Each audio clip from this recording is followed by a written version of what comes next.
नमस्कार मंडळी. Law of टॅक्सेशनवरील आमच्या नवीन सिरीजमध्ये आपले स्वागत आहे. आजचा माझा प्रश्न आहे, उद्या सकाळी उठून सरकार तुमच्या श्वास घेण्यावर ब्रीदिंग टॅक्स लावू शकते का? टॅक्स देण्याची सुरुवात कुठून झाली? चला आपल्या देशातला सर्वात हेटेड पण सर्वात इम्पॉर्टंट कायदा डिकोड करूया. तर याच प्रश्नाचं उत्तर शोधताना आपल्याला सगळ्यात आधी टॅक्सचं मूळ स्वरूप म्हणजे त्याचा स्वभाव समजून घ्यावा लागेल. नक्की काय भानगड्या टॅक्स? चला तर मग सुरुवात करूया नेचर ऑफ टॅक्सपासून. एक गोष्ट लक्षात घ्या, टॅक्स म्हणजे काही आपण खुशीने देतो ती देणगी नाहीये, ही एक प्रकारची सक्ती आहे. कायद्याच्या भाषेत टॅक्स ही तुमची मर्जी किंवा व्हॉलंटरी डोनेशन नाहीये. नाहीच. It is a compulsory extraction by the government.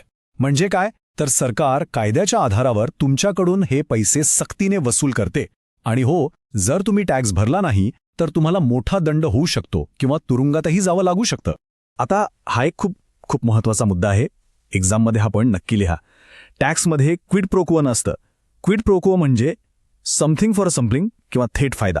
म्हणजे बघा, तुम्ही सरकारला 1,00,000 रुपये टॅक्स दिला म्हणून सरकार तुमच्या घरासमोर खास रस्ता बांधून देणार नाही, असं होत नाही.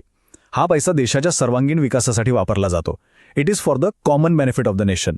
अनेकांना वाटतं की ही टॅक्सची पद्धत इंग्रजांनी आणली, पण तसं नाहीये. भारतामध्ये कर प्रणालीचा इतिहास खूप जुना आहे. चला बघूया. आपण 2 महत्त्वाचे टप्पे पाहणार आहोत. एक म्हणजे प्राचीन भारतातील कौटिल्याचे अर्थशास्त्र आणि दुसरं 1860 मध्ये ब्रिटिशांनी लागू केलेला आपला आधुनिक आयकर. ही टॅक्सची संकल्पना अजिबात नवीन नाहीये. हजारो वर्षांपूर्वी कौटिल्याच्या अर्थशास्त्रामध्ये काय सांगितलंय बघा, की राजाने प्रजेकडून कर असा घेतला पाहिजे जशी एक मधमाशी फुलामधून मध काढते पण फुलाला अजिबात त्रास होऊ देत नाही. म्हणजे कर प्रणाली अशी असावी की ज्यामुळे लोकांवर जास्त भार पडायला नको. किती सुंदर विचार आहे नाही का? मग आधुनिक इन्कम टॅक्सची सुरुवात कशी झाली? तर झालं असं की 1857च्या उठावामध्ये म्हणजे म्युटिनीमध्ये ब्रिटिश सरकारचं प्रचंड आर्थिक नुकसान झालं. आता ही नुकसान भरपाई कुठून करणार? त्यासाठी त्यांना एका नवीन आणि पक्क्या महसूल प्रणालीची गरज होती. आणि हीच गरज पूर्ण करण्यासाठी सर जेम्स विल्सन या ब्रिटिश अधिकाऱ्याने 1860 साली अधिकृतरित्या पहिल्यांदा भारतात इन्कम टॅक्स ॲक्ट लागू केला.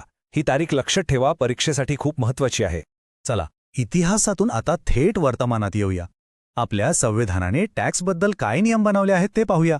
आणि हो, आपल्या पहिल्या प्रश्नाचं उत्तर पण इथेच दडलेलं आहे. सरकारच्या मनमानी कर आकारणीपासून आपलं संरक्षण करण्यासाठी संविधानाने आपल्याला एक जबरदस्त ढाल दिली आहे आणि ती म्हणजे आर्टिकल 265. आता येऊया आपल्या मूळ प्रश्नावर.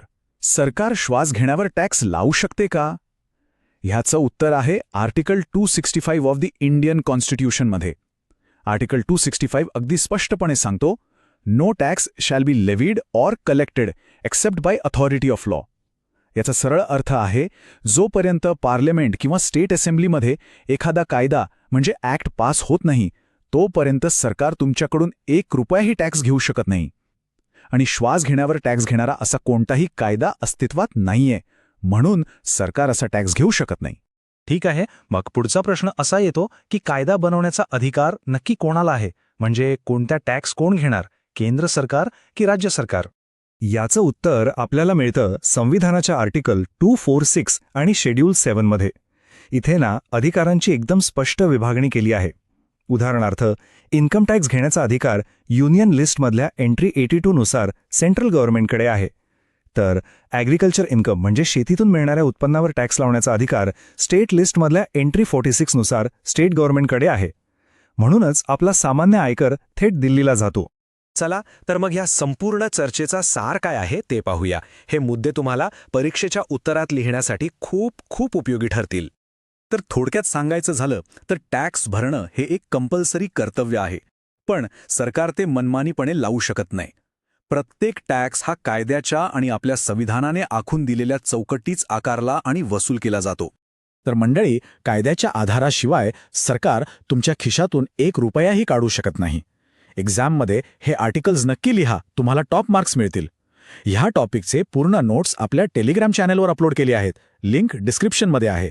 जर हा टॅक्सेशनचा पहिला क्लास आवडला असेल तर ह्या प्रयत्नाला लाईक करा, सबस्क्राईब करा आणि कॉमेंट्समध्ये सांगा taxation series started. Keep learning, stay legal. जय हिंद, जय महाराष्ट्र.